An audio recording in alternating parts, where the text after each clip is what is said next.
आप सभी शिक्षा प्रेमियों को आपके अपने चैनल सेल्फी सॉल्यूशन में स्वागत, अभिनंदन, वंदन है। आप सभी का स्वागत। आज हम फिर बात करेंगे नियोजित शिक्षक से संबंधित। ये खबर है, विशिष्ट शिक्षक बनने के लिए जो सारे नियोजित शिक्षक को एक परीक्षा देनी होती है, उस परीक्षा को सक्षमता परीक्षा कहा गया है। उसी के सिलसिले में खबर है, आज हम उसी के बारे में बातचीत करेंगे। आप सभी का एक बार फिर से स्वागत है। कल बिहार विद्यालय परीक्षा समिति के अध्यक्ष श्री आनंद किशोर ने सक्षमता परीक्षा 3 के लेके और 4 के लेके 5 के लेके, यानी उन्होंने जितने सारे परीक्षा है 5 चरण में सक्षमता परीक्षा होनी है। यानी जितने सारे नियोजित शिक्षक हैं जो राजकर्मी होना चाह रहे हैं, जिनका वेतन बीपीएससी के वेतन के समान यानी राजकर्मी का सारा सुविधा लेना चाह रहे हैं, उनको एक परीक्षा पास करनी होगी। उन्हीं परीक्षा का नाम सक्षमता परीक्षा रखा गया है। तो आपको मालूम ही होगा कि सक्षमता परीक्षा पहला हो गया है।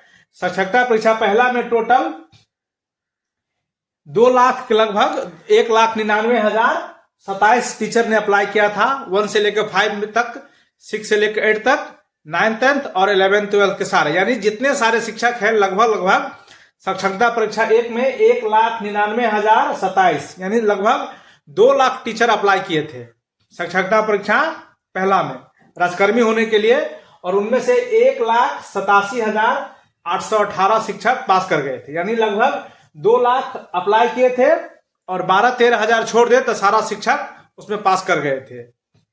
तो वो राजकर्मी हो गए हैं। उनका वेतन मिलना, कुछ शिक्षक का वेतन मिलना शुरू हो गया है, कुछ का वेतन अभी मिलना बाकी है। तो राजकर्मी हो गए हैं, ठीक है। सक्षमता परीक्षा 2 का भी एग्जाम हो गया है और उनका भी हो गया है। उसमें सक्षमता परीक्षा 2 की हम लोग बात करें तो उसमें 80,713 शिक्षक भाग लिए थे, 80,713, और उसमें से 65,000 पास कर गए हैं। तो सक्षमता परीक्षा 1 और सक्षमता परीक्षा 2 का परीक्षा हो गया है। अब सक्षमता परीक्षा जो 3 है उसका भी अप्लाई हो गया है। जो भी कैंडिडेट है उसमें जो टोटल अप्लाई करने वाले की संख्या है, इसका आवेदन हो गया है ना। इसमें आवेदन में 30,000 से अधिक शिक्षक से अप्लाई किए हैं। इसमें सक्षमता परीक्षा 30 में, है ना, उनका आवेदन हो गया है और उसमें अप्लाई हो गया है, ठीक है। सक्षमता परीक्षा 3 का, और उसमें भी उसका जो परीक्षा होना है सक्षमता 30 का, उन्होंने आनंद किशोर ने कहा कि इसका परीक्षा 10 से 15 मई के बीच होगी। परीक्षा जो है सक्षमता परीक्षा 30, ये 10 से 15 मई, यानी ये परीक्षा 10 से 15 मई इसलिए क्योंकि परीक्षा ऑनलाइन होना है, कंप्यूटर बेस्ड सिस्टम जानते ही हैं। ये परीक्षा 2.5 घंटे का परीक्षा होता है, ये ऑनलाइन एग्जाम होना है और इसके लिए आवेदन लिया गया है। और आवेदन 30,000 से अधिक शिक्षक ने राजकर्मी होने के लिए आवेदन अप्लाई किया है और उनका रिजल्ट भी फाइनल हो गया है। यानी जो शिक्षक सक्षमता परीक्षा देने वाले हैं 10 से लेकर 15 मई के बीच, उनका रिजल्ट 31 मई को प्रकाशित किया जाएगा। अब आजकल आप देख रहे हैं आनंद किशोर जी जब से पदभार संभाले हैं, उन्होंने सारा शेड्यूल पहले से तय करके रखते हैं। उसी तरह हम लोग बात करें, सक्षमता परीक्षा 3 हो जाएगा, उसके बाद 4, तो 4 जो होगा उसके भी अप्लाई करने का डेट दे दिए है।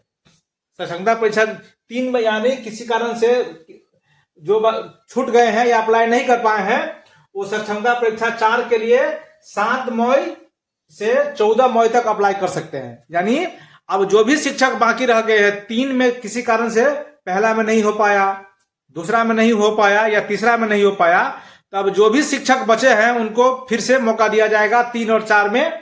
ये उसका जो अप्लाई का डेट है वो 7 मई से लेकर 14 मई तक आए अप्लाई करेंगे, ठीक है। जो छूट गए हैं उनको, जो तीसरा में भी नहीं पास कर पाए या किसी कारण से फॉर्म नहीं भर पाए हैं या जो भी कोई डॉक्यूमेंट के कारण फॉर्म नहीं भर पाए हैं, ये उनके लिए है।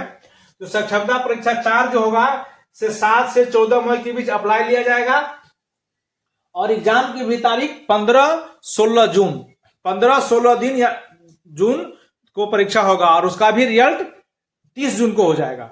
उसके बाद जो भी शिक्षक बच जाएंगे, यानी सक्षमता 1, 2, 3 जो अभी होने हैं उसका जस्ट एग्जाम होना है 10 मई को, उसके बाद 4 जिसका एग्जाम 15-16 जून को होना है। उसके बाद जो भी शिक्षक बच जाएंगे उन सभी को, जो भी राजकर्मी होना चाह रहे हैं उनको सक्षमता परीक्षा देना होगा। जो नहीं होना चाह रहे हैं उसके लिए कोई बात नहीं है, लेकिन जो राजकर्मी होना चाह रहे हैं उनको सक्षमता परीक्षा ये अप्लाई पूरे कर देंगे 7 से 14 मई के बीच।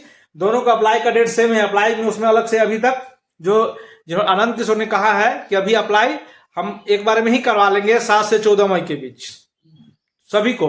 मान लीजिए कोई 4 में भी नहीं अगर पास कर पाए तो उनको भी 5वां जो एग्जाम होगा वो 15-16 जुलाई को परीक्षा होगा। यानी 15-16 जुलाई को परीक्षा लेंगे ये 5 में, और उसका भी रिजल्ट जो है 31 जुलाई को हमको रिजल्ट दे देना है। यानी सरकार चाह रही है कि जो भी नियोजित शिक्षक भाई बंधु हैं, राजकर्मी होना चाह रहे हैं, बेसिक शिक्षक होना चाह रहे हैं, तो उनका सारा एग्जाम जो चुनाव से पहले क्लियर, यानी आचार संहिता जो लागू होने जा रहा है उससे पहले उससे पहले 31 जुलाई तक सबका रिजल्ट परीक्षा लेके सबका रिजल्ट देकर उसको फाइनल कर लिया जाए। ये सरकार की मंशा है, क्योंकि सभी को राजकर्मी बनाकर और चुनाव से पहले सक्षमता परीक्षा 1, 2 हो गया है, तीसरा होने वाला है, चौथा 5वां जून जुलाई महीने में, यानी चौथा जून में और 5वां परीक्षा और रिजल्ट भी जुलाई में लेकर इसको समाप्त कर दिया जाए, ताकि जो ट्रांसफर की जो प्रक्रिया है जो सरकार कह रही है सबको हम ट्रांसफर करेंगे, या शिक्षक का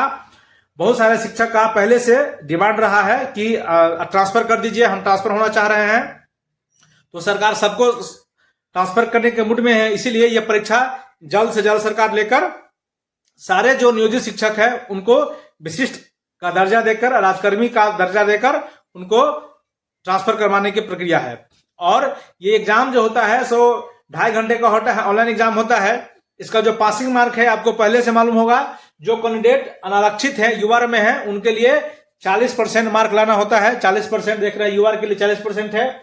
जो बीसी कैंडिडेट है उनको 36.5% लाना है पास करने के लिए, और जो ईबीसी है उनको मात्र 34% लाना है। उसके बाद एसटी जो कैंडिडेट है, जो महिला है, जो दिव्यांग है आदि, उनके लिए कटअप जो है सो 32% पासिंग मार्क रखा गया है। पासिंग मार्क आप पास कर गए, आपको कटअप से मतलब नहीं है, बस आपको पासिंग मार्क पास कर गए आप विशिष्ट शिक्षक हो जाएंगे, आपको दर्जा। तो जो भी शिक्षक नियोजित से राजकर्मी होना चाह रहे हैं, सक्षमता परीक्षा 3 दी है, उनका आप एग्जाम के तैयारी में लग जाइए। प्रीवियस ईयर का क्वेश्चन देखिए और उसी अनुसार से तैयारी में लग जाइए। आपका परीक्षा 10 से 15 मई को होगा 3 का, यानी मई में जो परीक्षा होना है सक्षमता 3 का होना है, जून में जो होना है सक्षमता 4 का होना है, और जुलाई में जो होना है वो सक्षमता 5 का होना है। यानी सब कुछ परीक्षा अप्लाई से लेकर रिजल्ट तक सब शेड्यूल जारी कर दिया गया है। जुलाई से पहले इसका परीक्षा लेकर, इसका एग्जाम देकर इसको क्लियर कर देना है, ताकि ट्रांसफर में कोई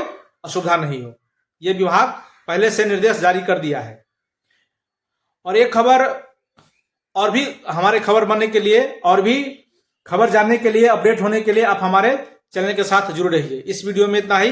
नमस्ते, नमस्कार।